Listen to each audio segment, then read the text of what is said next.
Seguimos con más de la mañana de Televisión Universitaria y hablamos de proyectos de investigación de nuestra Casa de Estudios Superiores, la Universidad Mayor de San Andrés, porque no solamente se hablan de temas de ciencia exacta, de materia química, sino también de temas sociales y de la historia de Bolivia. En este momento vamos a hablar de la rehabilitación de ferrocarriles, desde la etapa de crisis hasta una nacionalización.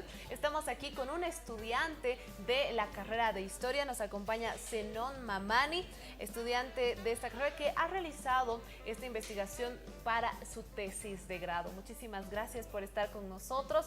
A ver, coméntanos por favor aquí con el micrófono cerquita para que se te escuche bien.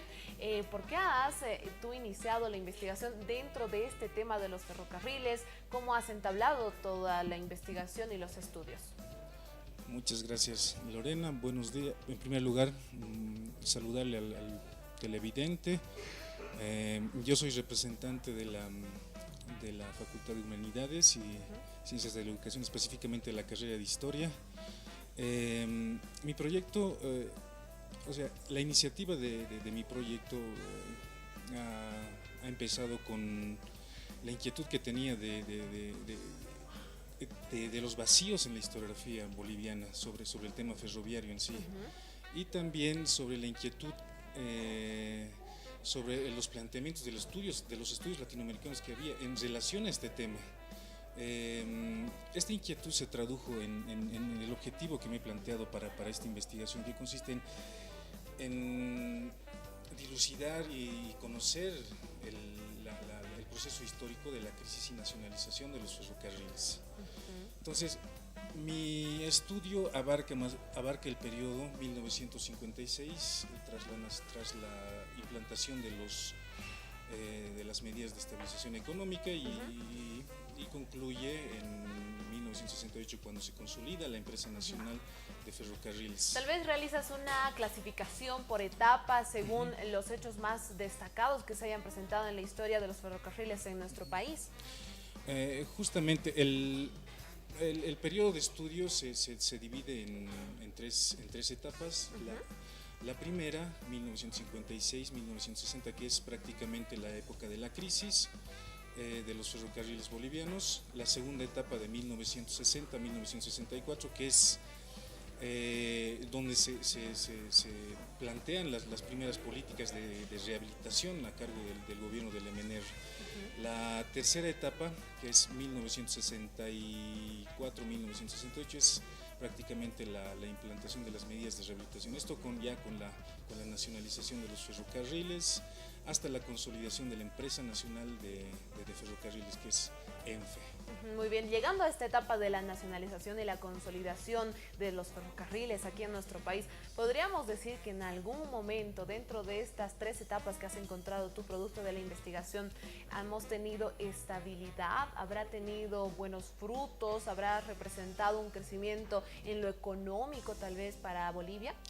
Bueno, el resultado de la investigación es bastante contundente con relación a eso. Es que a partir de 1956 existe una crisis. La crisis, por más de que se haya implantado las políticas de nacionalización, la creación de ENFE y la centralización, lamentablemente no se ha podido erradicar.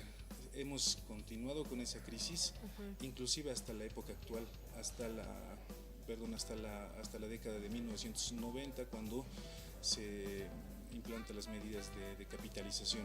No se ha podido erradicar la crisis. Los ferrocarriles han estado en crisis desde ese periodo hasta la capitalización. Entonces, pese a los diferentes intentos de los gobiernos de turno en relación a estos ferrocarriles, podríamos decir que el panorama es desalentador. ¿Se han encontrado algunas otras vías para subsanar tal vez estos errores? ¿Cómo has podido tú detallarlo esto en la investigación? Se han encontrado dos vías en realidad. Una que era las medidas de centralización, que ya, como ya dije, ya terminó en la creación de ENFE y la consolidación del monopolio estatal. La otra vía era la modernización, pero la modernización ha tenido también sus fallas. No ha sido una modernización completa. Se ha tratado de paliar en algún momento con la implantación de material tracción diésel. En ese momento se da la modernización, pero no se da una modernización completa. solamente se cambia el material tractivo y el rodante. Y a lo Sin largo de embargo, nuestra historia es algo que se ha ido presentando recurrentemente y obviamente con resultados negativos, como en el caso específicamente de los ferrocarriles en Bolivia. Este material que ha llegado incluso sigue aún sobreviviendo, aún prestando servicio en la actualidad. En Uyuni vemos las locomotoras, esos son de 1968. No se ha modernizado desde ese momento, es la única modernización que se ha dado, muy en contraste con lo que ocurre con la red oriental, que sí tiene una modernización constante. ¿Cuál ha sido la hipótesis de esta investigación? Porque si bien se intentaba una rehabilitación del sector ferrocarril en Bolivia, no se ha logrado en la práctica, pese a las inversiones y algunas modificaciones que se había dado en el transcurso de estos años, entre el 56 y una década más tarde.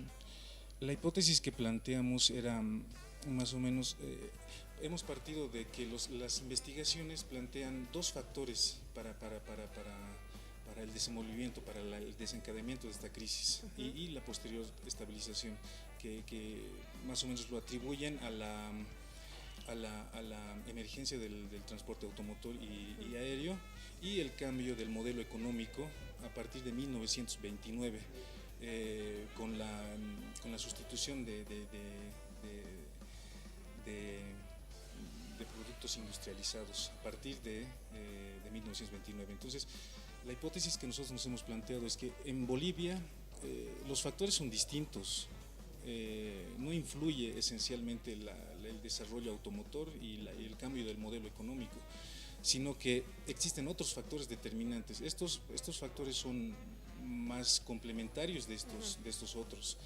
La hipótesis que nosotros hemos planteado al principio y que lo constatamos en la investigación es que los efectos de la revolución nacional y la crisis de la minería en su momento han sido los factores determinantes. Claro. Y la crisis y la emergencia de los automotores, el cambio del modelo económico son complementarios a estos factores.